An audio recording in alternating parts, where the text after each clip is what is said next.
Hello friends, welcome to WS cube tech. मैं वीरेंद्र। आज हम सीखने वाले कि लैंडिंग पेज जो होता है उसका कंटेंट कैसे लिखना है, how to write landing page content. तो हम इस वीडियो में कवर करेंगे कि लैंडिंग पेज एक्चुअली होता क्या है, उसके फीचर्स क्या क्या होते हैं, उसका इंपॉर्टेंस क्या है, अच्छा कंटेंट लैंडिंग पेज पे क्यों होना चाहिए और उस कंटेंट को लिखेंगे कैसे। तो हम स्टार्ट करते हैं कि लैंडिंग पेज होता क्या है। तो कोई भी वेबसाइट है आपके, जैसे कि उस पे लैंडिंग पेज क्रिएट करना है, तो लैंडिंग पेज पे ये होता है कि समझ लीजिए आपने कोई गूगल एड्स का कैंपेन चलाया, फेसबुक एड का कैंपेन चलाया या फिर ईमेल के थ्रू कैंपेन चलाया। आपने सब्सक्राइबर की लिस्ट को एक मेल किया है जिसमें आपने जो कोई भी प्रोडक्ट है, सर्विस है या फिर कोई कोर्स है, ऑनलाइन कोर्स, उसको प्रमोट करना है, उस पे ऊपर सेल लेके आनी है। तो उसका आपने एक पेज क्रिएट किया और जब जो क्लिक किया उन्होंने, जैसे गूगल ऐड पे क्लिक किया या फिर फेसबुक ऐड पे क्लिक किया, ईमेल की लिंक थी उस ईमेल के अंदर, उसको क्लिक करके उस पेज जिस पेज पे लैंड हो रहे हैं उसको कहते हैं लैंडिंग पेज। तो ये आप जैसे कि इसका मोटिव क्या-क्या हो सकता है कि एक ईमेल लिस्ट बिल्ड करनी है आपको। जैसे आप देखा होगा कि स्विगी को आपने साइन अप कर लिया हो, तो आपको हमेशा कुछ ना कुछ ऑफर्स के, प्रमोशन के या फिर कुछ ना कुछ तरीके से मेल्स आते रहते हैं। वो क्यों आता है कि उन्होंने एक ईमेल लिस्ट बिल्ड कर ली है आपकी। तो सारा जो डेटाबेस है ईमेल का, उनको वो मेल्स जाते रहते हैं। तो बाई प्रोडक्ट्स, कुछ प्रोडक्ट्स है आपका, चाहे फिजिकल प्रोडक्ट्स है, कोई भी ऑनलाइन प्रोडक्ट है, उसको सेल करना है, उसके लिए लैंडिंग पेज क्रिएट कर सकते हैं। कोई सॉफ्टवेयर है, उसको डेमो के लिए देना है, तो उसके लिए आप कर सकते हैं। दूसरा कोई ऑनलाइन कोर्सेज, जैसे आप देखते हैं हर चीज़ के आजकल बहुत सारे ऑनलाइन कोर्सेज हैं, तो उनको प्रमोट कर दिया आपने सोशल मीडिया पर या फिर गूगल एड्स पर पीपीसी के थ्रू, तो उनके ऊपर लेके आना, तो उसका लैंडिंग पेज आपने क्रिएट कर दिया, तो वो उसको सेल करने के लिए आप कर सकते हैं। फिर मोबाइल ऐप कोई बना रखी है, उसको डाउनलोड बहुत ज़्यादा लोगों से करवाना है आईओएस पे या फिर एंड्रॉइड पे, तो उसके लिए आपने लैंडिंग पेज क्रिएट कर दिया, उसके ऊपर एंड्रॉइड की लिंक भी दे दी आपने, आईओएस की लिंक भी दे दी और ऐप के बारे में सब कुछ दिखा दिया। तो वहाँ पर आपने प्रमोशंस करके उसको लेके आए लैंडिंग पेज पे और ऐप इंस्टॉल्स को इंक्रीज़ करा लिया आपने। तो ये पर्पज़ के लिए कॉमन पर्पसेज़ होते हैं, जो कि एक लैंडिंग पेज के लिए लैंडिंग पेजेज़ के लिए बनाया जाता है। तो हम देखते हैं इम्पोर्टेंस इम्पोर्टेंस क्या है लैंडिंग पेज। अच्छा कंटेंट लैंडिंग पेज पे होना क्यों ज़रूरी है, लैंडिंग पेज होना ही क्यों ज़रूरी है। तो पहले की लीड जनरेशन आपको करनी होती है। जैसे कि आपका कोई प्रोडक्ट है, सर्विस है, जो भी है, उसको कस्टमर्स तक या अपने टारगेट ऑडियंस तक पहुँचना और उस उनको कन्वर्ट करने के लिए लीड जनरेट करके कन्वर्ट करना। तो लीड जनरेशन करेंगे आप लैंडिंग पेज के थ्रू। दूसरा ईमेल लिस्ट बिल्ड करेंगे, जैसे कि मैंने स्विगी एग्ज़ाम्पल लिया या फिर कोई दूसरा एग्ज़ाम्पल भी ले लो, कोई भी कॉमन। जब आप लैंडिंग पेज पे कोई लैंड करता है ऐड पे क्लिक कर, तो वहाँ पर आप उनको उनकी वेबसाइट पे अपने अपना ईमेल या फिर डिटेल सबमिट करते हैं, तो उनकी ईमेल लिस्ट ग्रो हो जाती है। फिर बाकी कोई प्रमोशंस होते हैं, उनकी कोई सर्विसेज और आ रही है, कोई ब्लॉग पोस्ट कोई आपको करना है शेयर, तो ईमेल कर देते हैं। फिर आपको अगर लगता है इंपॉर्टेंट है या फिर ये अच्छा वैल्यूएबल कंटेंट मिल सकता है, फिर ऑफर है, 50% ऑफ का कुछ कूपन है, वो आपको रिडीम करना है, तो उस पे क्लिक करके आप उनके बार-बार दूसरे जो प्रमोशंस, दूसरे जो ऑफर्स वगैरह, उनको भी आप देखते रहते हैं। और कन्वर्जन रेट इंप्रूव करनी होती है। अच्छा लैंडिंग पेज बनाते हैं, तो जो आपकी जैसे प्रोडक्ट है, समझ लीजिए कोई प्रोडक्ट मोबाइल ऐप इंस्टॉल करानी है और प्रोडक्ट डिस्क्रिप्शन यो या फिर जो ऐप का डिस्क्रिप्शन है वहाँ पे आपने लैंडिंग पेज पे अच्छे से लिखा है, तो आप ऐप की इंस्टॉलेशन को बहुत जल्दी, जैसे कि समझ लीजिए ऐड पे 1000 लोगों ने क्लिक किया और उसमें से 300 लोगों ने ऐप को इंस्टॉल कर लिया, तो अच्छी कन्वर्जन रेट हो गई। तो 300 लोग इंस्टॉल कब करेंगे, जब आपका कंटेंट अच्छा होगा और कन्विंस कर पाएँगे उनको लैंडिंग पेज पर। Then add context to promotion, जो आपने प्रमोशन किया उसमें आपको वो चीज़ आपको दिखानी है और उसको कॉन्टेक्स्ट, उस पे कॉन्टेक्स्ट ऐड करना है कि एक्चुअली क्या है, जो आपका प्रोडक्ट है वो क्या है, उसके फीचर्स क्या हैं, बेनिफिट्स क्या हैं, आपको क्यों इंस्टॉल करना चाहिए ऐप है तो, कोई प्रोडक्ट है तो उसको आपको क्यों परचेज़ करना चाहिए। तो ये चीज़ें आप लैंडिंग पेज पे दिखाते हैं। देन एक होम पेज होता है और वेबसाइट के बहुत सारे वेब पेजेस होते हैं और एक फिर आता है एक लैंडिंग पेज। तो इनमें डिफरेंस क्या है? होम पेज और लैंडिंग पेज में क्या डिफरेंस है? जब आप ऐड चलाते हैं तो होम पेज की लिंक भी दे सकते हैं, वेब पेज की लिंक भी दे सकते हैं और ईमेल भी करें तो सब जगह ये लिंक्स दे सकते हैं। तो एक लैंडिंग पेज और इनमें क्या डिफरेंस है? क्या-क्या अलग-अलग जो फैक्टर्स है वो अलग होते हैं इन दोनों में, वो हम चीज़ें देखते हैं। तो पहले की मोर लिंक्स, जो होम पेज होता है आपका, उसपे आप देखोगे कि जैसे कोई वेबसाइट ओपन करेंगे आप, जैसे मैं डब्ल्यूएस क्यूब टेक की वेबसाइट ओपन कर लेता हूँ।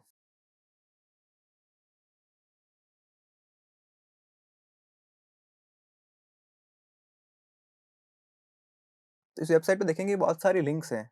कंपनी का पेज अलग से बना है, about us, why us, services कितने सारे पेजेज़ बना रखे होंगे, ट्रेनिंग के पेजेज़ और टेस्टिमोनियल जैसे कोर्सेज़ के पेजेज़ वगैरह। तो बहुत सारी लिंक्स होती हैं इनमें, वो भी अलग-अलग लिंक्स होती है। और एक लैंडिंग पेज होता है, उसमें जो लिंक्स होती है, वो आपको एग्ज़िट पॉइंट्स, जैसे इसमें लास्ट आप देखेंगे कि लिमिटेड एग्ज़िट पॉइंट्स। तो एग्ज़िट पॉइंट्स होते हैं वो बहुत कम होते हैं। एक लैंडिंग पेज का अपन एग्ज़ाम्पल देखते हैं, जैसे कि ये एग्ज़ाम्पल है एक फेसबुक एड्स कोर्स का। तो आप इसमें ऊपर देखेंगे कि कहीं दूसरी लिंक्स कहीं नहीं है। अगर फर्स्ट लिंक देखें तो click to enrol, next click देखेंगे गेट स्टार्टेड टुडे, तो मतलब जो कोर्स है फेसबुक ऐड का, उसको ही आपको एनरोल करने के लिए आपको सारे जो लिंक्स हैं वो है। बाकी दूसरे जैसे समझ लीजिए कि गूगल ऐड का कोर्स भी अगर बना रखा है, तो उसकी लिंक्स यहाँ पर नहीं देंगे, कोई सर्विसेज़ है उनकी लिंक्स यहाँ पर नहीं देंगे। तो एग्ज़िट पॉइंट्स मतलब जो कस्टमर आ रहा है, आपका ऑडियंस जो आ रहा है, उसके लिए एग्ज़िट पॉइंट्स दूसरे जो इर्रेलेवेंट उसके लिए नहीं होना चाहिए। फ़ोकस उसका जो आपने कैंपेन चलाया था लैंडिंग पेज पे लाने के लिए, बहुत फ़ोकस्ड हो जाता है कि उसी पर आपको प्रमोट करना है, आपको दूसरा टारगेट कुछ भी नहीं है। जो प्रोडक्ट है, कोर्स है, सर्विस है, उसको ही सेल करना है। और ऑडियंस एंड पर्पज़ के अकॉर्डिंग बहुत ही पर्पसफुल कंटेंट होता है ये। और इसका हम देख ये कुछ डिफरेंसेस हो गए होम पेज और लैंडिंग पेज में। तो हम देखते हैं कि अब लैंडिंग पेज क्रिएट कैसे करेंगे। तो फर्स्ट जो आप कंटेंट जब लिखना शुरू करेंगे, उससे पहले ये देखना आपको कि आपकी जो ऑडियंस कौन है, टारगेट ऑडियंस उसको डिफाइन कर लेना था। आपको मल्टीपल ऑडियंसेस नहीं रखनी है माइंड में, एक टारगेटेड ऑडियंस होती है। समझ लीजिए आपकी ऑडियंस बहुत सारे इंडस्ट्री से हो सकती है, लेकिन आपको जब लैंडिंग पेज का कंटेंट लिखे तो स्पेसिफिक 1 या 2 टारगेट इंडस्ट्रीज़ है उनको माइंड में रखना है, टारगेट ऑडियंस को थोड़ा स्पेसिफाई और नैरो करना है। तो इससे उनकी डेमोग्राफिक्स देख लेंगे कि आपके ऑडियंस की एज क्या है, वो सर्च क्या कर रहे हैं, उनके चैलेंजेस क्या है, उनकी हैबिट्स क्या हैं, उनके रिक्वायरमेंट्स क्या हैं। तो वो सब चीज़ें आपको पहले देख लेना है कि उनकी उनकी सारी चैलेंजेस क्या हैं, ये सब चीज़ें देख लेंगे, उस हिसाब से आप कंटेंट में सब चीज़ें कवर करेंगे। देन नेक्स्ट हम देखेंगे कि जो आप जैसे कि आपने फेसबुक ऐड चलाया या फिर पीपीसी कैंपेन चलाया है आपको प्रोडक्ट या सर्विस को प्रमोट करने के लिए। तो वहाँ पर जो आपने दिखाया जैसे ईमेल किया, ईमेल में आपने कोई सर्विस दिखाई है कि ये सर्विस है, इसके ये फीचर्स हैं और इस पे 50% ऑफ हम दे रहे हैं अभी। तो वहाँ पर ईमेल पढ़ के उसने क्लिक कर लिया कि उनको लगा कि ठीक है ऑफ चल रहा है, मैं क्लिक करके देख लेता हूँ। तो लैंडिंग पेज जब आया, तब उसको वहाँ पर जो कंटेंट था उस वहाँ से मैच करना चाहिए। जो पर्पज़ वहाँ पे उसका क्लिक करने का था, वो यहाँ पर कंटेंट थोड़ा मैच करना चाहिए। ऐसा नहीं कि वहाँ अलग था चीज़ और यहाँ आके पता चला कि 50% और यहाँ पे तो 30% ही ऑफ है। या फिर जो प्रोडक्ट दिखा रहा था, उसपे दूसरे फीचर्स जो थे वो नहीं है जो वहाँ पे दिखा रहा था। कुछ अलग फीचर्स है जो अलग से उनको अलग से पे करना पड़ रहा है या फिर ऐसी चीज़ें। तो कॉन्टेक्स्ट है वो मैच करना चाहिए आपका। देन जो हेडलाइन्स यूज़ करेंगे, हेडलाइन्स आपको मल्टीपल यूज़ करनी है कि जिससे वो कंटेंट क्योंकि लोग जो होते हैं, वो हेडलाइन्स को ज़्यादा पढ़ते हैं। पूरा कंटेंट समझ लीजिए कि पैराग्राफ है, उस पैराग्राफ की हेडिंग लिखी है आपने, हेडिंग से पता करना चाहते हैं कि वो आगे डिस्क्राइब क्या कर रखा है। तो ऐसा करना चाहिए कि कम वर्ड्स में आप ज़्यादा से ज़्यादा मैसेज कन्वे कर पाएँ। और जो मोस्ट इम्पोर्टेंट इन्फॉर्मेशन है, उसको आपको प्रायोरिटाइज़ करना है। जैसे कि आपने दिखा दिया कि इंडस्ट्री में इससे अच्छा बेस्ट कोर्स कोई भी नहीं है और क्यों नहीं है, वो चीज़ें आपको कुछ पॉइंट्स डिस्कस करने हैं, तो वो फर्स्ट फ़ोल्ड या सेकंड फ़ोल्ड आपका जो लैंडिंग पेज का है, उस पे कवर करनी है। देन बेनिफिट फोकस्ड फीचर्स जो फीचर्स होंगे आपके प्रोडक्ट के या सर्विस के या फिर कोर्स के भी आपको कुछ फीचर्स लिखा रखे आपने, तो वहाँ पे आपको जो यूज़र है उसका बेनिफिट क्या है? सर्विस को प्रोडक्ट लेने के बाद उसके चैलेंजेस क्या सॉल्व करने वाले हैं, वो बेनिफिट्स क्या हैं? वो आपको फ़ोकस में रखने हैं। फीचर्स आप बाद में अलग से कवर कर लिए या फिर फीचर्स को भी इस टाइप से लिखना है, जिससे कि उनको लगे कि ये बेनिफिट फ़ोकस्ड फीचर्स है। और जो कंटेंट है वो क्लियर और अ, कॉन्साइज़ कंटेंट रखना है आपको एडिशनल बहुत सारी इन्फॉर्मेशन जो यूज़ की नहीं है, जैसे ब्लॉग पोस्ट में हम होता है कि कॉम्प्रिहेंसिव बनाने के लिए बहुत सारी इन्फॉर्मेशन देते हैं। लेकिन लैंडिंग पेज पे ऐसा नहीं करना, आपको टू द पॉइंट और स्ट्रेट फॉरवर्ड कंटेंट लिखना है और उनको पर्सुएड करना है जो आप जो लिंक्स इंक्लूड कर रहे हैं आप जैसे समझ लीजिए साइन अप के लिए या फिर ईमेल लिस्ट जॉइन करने के लिए या फिर बाय नाउ करने के लिए, तो उनको पर्सुएड करना है कि उन बटन्स पे या फिर जो लिंक्स हैं उन पे क्लिक करें। Then scarcity and urgency. Scarcity and urgency का मतलब है कि जो यूज़र आ गए हैं, आपके ऑडियंस आ गई उस लैंडिंग पेज पर, उनको आप दिखाना है कि लिमिटेड टाइम ऑफर है या फिर अगर आपने अभी नहीं लिया तो ये बाद में मतलब लिमिटेड फर्स्ट 100 यूज़र्स के लिए ये फ्री है या फिर फर्स्ट 100 यूज़र्स के लिए ये 50% ऑफ डिस्काउंट है, बाकी बाद में जो आएँगे उनको रेगुलर कॉस्ट पे मिलने वाली ये चीज़। तो स्कार्सिटी कब आपको वहाँ पे इंक्लूड करनी है आपके कंटेंट में। इससे ये होता है कि जैसे कोई ऑडियंस आपकी आ गई तो उनको पता है कि कोई भी चीज़ परचेज़ करनी है तो पैसे देने हैं। तो पैसे देने की जब बात आती है तो लोग पहले सोचते हैं कि मैं बाद में एक बार सोच लेता हूँ, शाम को देखूँगा वापस मैं।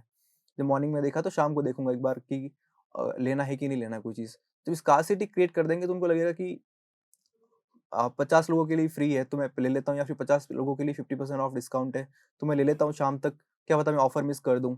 अगर आपने दिखा दिया कि 3 दिन के लिए ऑफर है या फिर 100 क्वांटिटीज़ ही है, तो स्कार्सिटी क्रिएट करता है। तो जो यूज़र है वो सोचता है कि मैं बाद में करूँगा, कल करूँगा, परसों करूँगा ये चीज़। तो वो चीज़ बहुत बार होता है कि यूज़र चला जाता है, सोचता है बाद में लूँगा, लेकिन बाद में नहीं लेते हैं। वो यूज़र आपने ऐड पे क्लिक करा के लेके आ गए, लेकिन वो यूज़र परचेज नहीं कर रहा है, तो कन्वर्जन रेट आपकी कम हो जाती है। तो स्कार्सिटी करेंगे, अर्जेंसी क्रिएट करेंगे, तो कन्वर्जन रेट इंप्रूव हो जाएगी आपकी लैंडिंग पेज पे। तो कंटेंट में इस तरह से आपको कवर करना है ये सब चीज़ें। और जो कॉल टू एक्शन यूज़ कर रहे हैं जो भी, वो क्लियर होना चाहिए। जैसे कि एग्जांपल देखते हैं हम, जैसे क्लिक टू एनरोल, इस पे सेम क्लिक है, जो लिंक है वो सेम है, और गेट स्टार्टेड टुडे इस पे भी सेम लिंक है, और यहाँ पर इन्होंने और फिर से और प्राइस वगैरह इंक्लूड कर दी इन्होंने सब कुछ। Then repeat your call to action, repeat की हम बात कर रहे थे, जैसे आप रिपीटेशन देख सकते हैं, गेट स्टार्टेड टुडे यहाँ पर भी है, ऊपर ही आएंगे गेट स्टार्टेड टुडे है, और उन्होंने मॉड्यूल्स दिखा दिए, अपने जो अपना कोर्स था उसका मॉड्यूल्स दिखा दिए पूरे सारे की कोर्स में क्या कवर होने वाला है। देन फिर से वापस दिखा दिया गेट स्टार्टेड टुडे, मतलब कोर्स में इनरोल अभी कर लो। फिर उन्होंने टेस्टिमोनियल्स वगैरह इंक्लूड कर लिए, और लास्ट में और देखेंगे कि बाद में और भी उन्होंने बटन, सेम बटन को यूज किया है कॉल टू एक्शन को। और जब आप कवर करेंगे कंटेंट अपना, तो कुछ बेसिक पॉइंट जो कंटेंट लिखते टाइम आपको पता होना चाहिए, वो आपको फॉरगेट नहीं करना। जैसे कि बुलेट पॉइंट्स, बुलेट पॉइंट से क्या होता है कि आपके कंटेंट को प्रॉपर स्ट्रक्चर हो जाता है, और जो रीडेबिलिटी है वो ओवरऑल इंप्रूव हो जाती है। मतलब जो कंटेंट पढ़ने यूजर आपका आ रहा है, टारगेट ऑडियंस, उसको पढ़ने में ईजी हो जाता है। जो कंटेंट आप दिखाना चाहते हैं, जो फीचर्स या बेनिफिट दिखाना चाहते हैं, वो इजीली कंज्यूम कर पाते हैं कंटेंट को। और फैमिलियर वर्ड्स यूज करने, फैमिलियर वर्ड्स का मतलब जिन वर्ड्स के साथ आपकी ऑडियंस पहले से जानती है, उन वर्ड्स को जानती है। जैसे कि फेसबुक एड कोर्स है, तो उनमें कौन कौन से टर्म्स को लोग जानते हैं, सोशल मीडिया मार्केटिंग टर्म्स हैं, या फिर अंदर जो एड रैंक वगैरह होती है, या फिर गूगल एड का कोर्स है तो क्वालिटी स्कोर होता है। ऐसे वर्ड्स वो यूज़ करने हैं जिनको जानते हैं कि कोर्स के बेनिफिट है, तो उन्हें भी ऐसे वर्ड यूज़ करने हैं जिससे वो जल्दी समझ पाए चीज़ों को। और पैराग्राफ्स और सेंटेंसेस जो यूज़ कर रहे हैं वहाँ पर हमेशा शॉर्ट रखने हैं। लैंडिंग पेज पे स्पेशली, जैसे ब्लॉग पोस्ट में बहुत बार होता है कि अपन 20 वर्ड का सेंटेंस भी मैक्सिमम चले जाते हैं, लेकिन लैंडिंग पेज में 20 वर्ड भी आपको बहुत, एक दो सेंटेंस कभी हो जाए तो ठीक है, बट मोस्टली जो सेंटेंस है बहुत ही to the point, straightforward और छोटे छोटे लिखने हैं। देन व्हाइट स्पेस का ध्यान रखना। व्हाइट स्पेस का मतलब है कि जिसकी ये आप स्लाइड देख रहे हैं, तो इसमें व्हाइट स्पेस है, तो आपको जो कंटेंट है वो अच्छे से पढ़ पा रहा है। अगर मैं इसमें साइड में इस तरफ से भी कंटेंट यूज़ कर लूँ, ऊपर भी कंटेंट यूज़ कर लूँ, तो जो चीज़ें मुझे दिखानी है, जैसे ये वाले पॉइंट्स जो दिखाने हैं मुझे, वो मैं दिखा नहीं पाऊँगा प्रॉपर्ली। तो व्हाइट स्पेस से क्या होता है कि जो कंटेंट है, जो फोकस में रखना है, वो आप अच्छे से दिखा पाते हैं। देन एक्टिव वॉइस ज़्यादा यूज़ करनी है। एक्टिव वॉइस और पैसिव वॉइस होती है कंटेंट में। तो ज़्यादातर मोस्ट ऑफ द कंटेंट, ऐसा मान लो आपकी 80% आपका कंटेंट है वो एक्टिव वॉइस में होना चाहिए। एक्टिव वॉइस होता है वो इफेक्टिव बना देता है आपके कंटेंट को। दूसरा, जो लिंक्स है, एक्सटर्नल लिंक्स है, दूसरे लिंक्स जो वेब पेजेस की या फिर कोई दूसरे वेबसाइट के लिए भी लिंक्स है, वो आपको यूज़ नहीं करनी है। जैसे कि अपन एग्जांपल देखते हैं, लैंडिंग पेज का ये एक फीचर होता है कि उसमें एक्सटर्नल लिंक्स होती ही नहीं है। आपको एक लिमिटेड जो आपका है सर्विसेज, उसके लिए आपको फोकस करना होता है। अब जैसे इन्होंने ये पॉपअप भी दिखाया है, पॉपअप में भी जो एनरोल टुडे है, तो मतलब जो पॉपअप भी दिखाया है उसके लिए भी वो कॉल टू एक्शन उन्होंने कोर्स में एनरोल करने के लिए दिखाया है। अब जब व्हाइट स्पेस की बात कर रहे थे, तो जैसे कि देखेंगे, तो इन्होंने व्हाइट स्पेस यहाँ पर यूज़ किया है। व्हाइट स्पेस का मतलब कलर व्हाइट होना नहीं होता है। आपका बैकग्राउंड है उसमें आपको थोड़ा स्पेस रखना होता है, जिससे कि जो कंटेंट है वो अच्छे से दिखे। जैसे कि ये पॉइंट्स हाइलाइट कर दिए उन्होंने कि 6000 प्लस स्टूडेंट्स इस कोर्स को ले सकें, सर्टिफिकेशन मिलेगा आपको, प्रैक्टिकल लर्निंग होगी, लाइफ टाइम एक्सेस है। तो ये बेनिफिट्स हैं आपके। और बाकी जैसे देखेंगे यहाँ पे इन्होंने स्पेस रखा है, कंटेंट जैसे कि हाईलाइट हो जाता है, और हेडिंग, सब हेडिंग्स यूज़ की। जैसे फेसबुक एड कोर्स है, लेकिन इसके अंदर भी क्या-क्या कवर होने वाला है, जैसे कि बेसिक दिखा दिया, फिर उन्होंने टारगेटिंग, इंस्टेड ऑफ कि जैसे कि इन्होंने इनके टोटल अगर देखा जाए तो 77 मॉड्यूल्स हैं। तो एक ही लाइन में ये कवर कर सकते थे, लेकिन उन्होंने इसको स्ट्रक्चर किया प्रॉपर्ली कि एड कॉपी कैसे लिखनी है वो सीखेंगे, इंस्टाग्राम और फेसबुक पे प्लेसमेंट कैसे करनी है वो, मैसेंजर मार्केटिंग का भी अलग-अलग टॉपिक्स है। तो इनको सबको अलग-अलग स्ट्रक्चर किया proper. Then how to get clients, Facebook pixel setup कैसे करेंगे, तो इन्होंने ये अच्छे से कवर किया है। और कॉल टू एक्शन हमने देख लिए। देन रिलेवेंट इमेजेस यूज़ करनी है। जैसे कि आप देखेंगे रिलेवेंट इमेजेस, जैसे कि इन्होंने जो कोर्स के अंदर आप सिखाने वाले हैं और ग्राफ्स वगैरह जो होंगे, वो दिखाया उन्होंने कि क्या-क्या चीज़ें आप सीखोगे। अब जो इंस्ट्रक्टर है कि कोर्स कौन सिखा रहा है उसको दिखा दिया, और टेस्टिमोनियल्स जो जिन लोगों ने कोर्स को लिया है और कोर्स को उनके पॉजिटिव फीडबैक्स हैं, रेटिंग्स हैं, रिव्यूज़ हैं, उनको दिखाया ताकि ट्रस्ट बिल्ड हो, जिसको दूसरे ऑडियंस आ रहे हैं उनको के अंदर भी ट्रस्ट बिल्ड हो के लोग ले रहे हैं और हैप्पी है, इस मतलब सैटिस्फाइड हैं अपने सर्विस से या प्रोडक्ट से। फिर वीडियोस रिलेवेंट थे वो दिखा दिए। तो इस तरह से जो रिलेवेंट इमेजेस वगैरह हैं, वीडियोस वगैरह कुछ यूज़ करना चाहते हैं, वो दिखाने हैं आपको। तो इस तरह से आप एक अच्छा कंटेंट बनाएँगे लैंडिंग पेज के लिए। फिर और कुछ चीज़ें इंक्लूड करनी होती है आपको लैंडिंग पेज कंटेंट पे, वो होता है टेस्टिमोनियल्स, जैसे आपने अभी देखे थे टेस्टिमोनियल्स, जिससे क्या होता है कि लोगों को ट्रस्ट बिल्ड कर पाते हैं और टेस्टिमोनियल्स। देन ट्रस्ट सिग्नल्स दूसरे, जैसे कि किसी और कंपनी का आपका पार्टनरशिप है, कोई बड़ी कंपनी इसको जानते हैं, तो ट्रस्ट सिग्नल बिल्ड होता है उनसे भी। और प्रोडक्ट की इमेजेस हम इंक्लूड करेंगे, जो भी प्रोडक्ट है उसकी मल्टीपल इमेजेस, जैसे कि ये अभी कोर्स था लेकिन कोई प्रोडक्ट हो, फिजिकल प्रोडक्ट, फॉर एग्जांपल एक मोबाइल फ़ोन ही है, तो उसकी आपको मल्टीपल एंगल से आप जैसे कि उनके दिखाएँगे फीचर्स, और जैसे कि बैक से कैसे दिखता है, फ्रंट से कैसे, साइड से, तो सब कुछ अलग-अलग टाइप की इमेजेस, जो भी प्रोडक्ट हो, सर्विस हो, उसकी अलग-अलग इमेजेस आपको इंक्लूड करनी है। देन एक्सप्लेनर वीडियो का तो जैसे मान लीजिए एक सॉफ्टवेयर है, उसका लैंडिंग पेज है, तो सॉफ्टवेयर वर्क कैसे करता है, तो वहाँ पर उनको दिखाना है कि सॉफ्टवेयर के अंदर आप जैसे जाएँगे, साइन अप करने के बाद कौन से फीचर्स को कैसे यूज़ करते हैं, और क्या-क्या कैस आप मतलब ये वर्क क्या-क्या फीचर्स है, फंक्शनैलिटीज़ क्या-क्या है, तो उनको एक्सप्लेन कर दिया एक वीडियो के थ्रू। तो इमेजेस या कंटेंट से क्या होता है कि बहुत सारा पढ़ने को मिलता है, लेकिन एक्सप्लेनर वीडियो का यूट्यूब का समझ ले, यूट्यूब का वीडियो आपने बना रखा है, उसको वहाँ पे एम्बेड कर दिया, तो वहाँ से डायरेक्टली देख के सब कुछ आसानी से समझ सकता है। 2 मिनट के वीडियो में बहुत सारा कंटेंट आप उसको दे सकते हैं। देन लार्ज बटन्स, जैसे अभी इस कोर्स का एग्जांपल देखते हैं। बटन देखिए आप कितना बड़ा है, बाकी जैसे अपन देखेंगे दूसरे वेब पेजेस पे, ये बटन जैसे कि गेट फ्री कोट, ये बटन छोटे-छोटे होते हैं। लेकिन जब लैंडिंग पेज जो बटन्स होते हैं, वो बड़े इसलिए रखते हैं कि यूज़र के वो फ़ोकस में आ जाएँ और उन पे क्लिक करें लिंक पर। तो लैंडिंग पेज जो बटन्स होंगे, उसका कंटेंट है वो भी अच्छा लिखना है, जिससे कि वो लोग क्लिक करें, और बटन की साइज़ लार्ज रखनी है आपको। तो कुछ एग्ज़ाम्पल देखते हैं, जैसे कि एक ये एग्ज़ाम्पल है वीडियो विज़ार्ड का, उनका ये वीडियो वीडियो से रिलेटेड कोई सॉफ्टवेयर है, उसका लैंडिंग पेज है। तो इनमें आप देखेंगे, तो स्टार्टिंग में ही उन्होंने फर्स्ट जो हेडिंग दी, उसके बाद ही डाउनलोड नाउ का बटन दे दिया, फिर उन्होंने फीचर्स दिखा दिए, उसके बाद वापस यहाँ पे डाउनलोड नाउ का बटन दे दिया। फिर हम नेक्स्ट एग्जांपल देखते हैं स्प्राउट सोशल का। तो स्प्राउट सोशल एक सोशल मीडिया मार्केटिंग के लिए टूल है। तो उनका लैंडिंग पेज अगर देखा जाए, तो उन्होंने फर्स्ट ही यहाँ पे फोल्ड में स्टार्ट योर फ्री ट्रायल से दिखा दिया, फिर आगे यहाँ नीचे देखेंगे तो यहाँ पे एक टेस्टिमोनियल दिखा दिया। और जैसे हम लार्ज बटन की बात कर रहे थे और पर्सुएड करने की बात कर रहे थे ना, एक एरो यूज़ किया यहाँ पे डिज़ाइन में, कि एरो से लोग डाउनलोड नाउ के बटन तक रीडायरेक्ट कर दिया उस एरो को।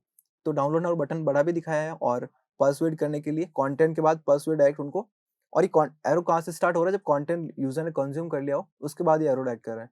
तो इस टाइप से आपको करना है लैंडिंग पेज के, ये तो एक डिज़ाइन का पार्ट हो गया, लेकिन जब कंटेंट लिखेंगे, उसके बाद भी आपको हमेशा पर्सुएड करना है जो आपकी ऑडियंस है, कि वो वहाँ पे लिंक पे क्लिक करे या फिर बाय नाउ पे बटन पे क्लिक करे और प्रोडक्ट को परचेज़ कर ले।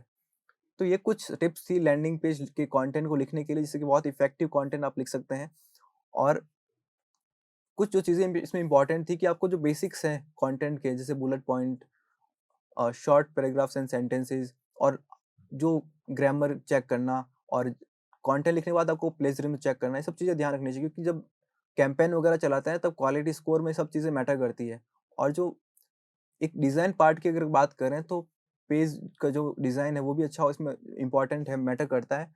और वेबसाइट की लोडिंग स्पीड, ये सब एडिशनल फैक्टर्स है, लेकिन आप जो फर्स्ट स्टेप है, कि कंटेंट अच्छा होना चाहिए आपका, और इफेक्टिव कॉपीराइटिंग का यहाँ पे यूज़ होता है। लैंडिंग पेज पे जो कंटेंट यूज़ होता है, वो कॉपीराइटिंग का यूज़ होता है। तो इन टिप्स को फॉलो करके एक बहुत शानदार लैंडिंग पेज का कंटेंट लिख सकते हैं आप। Thank you.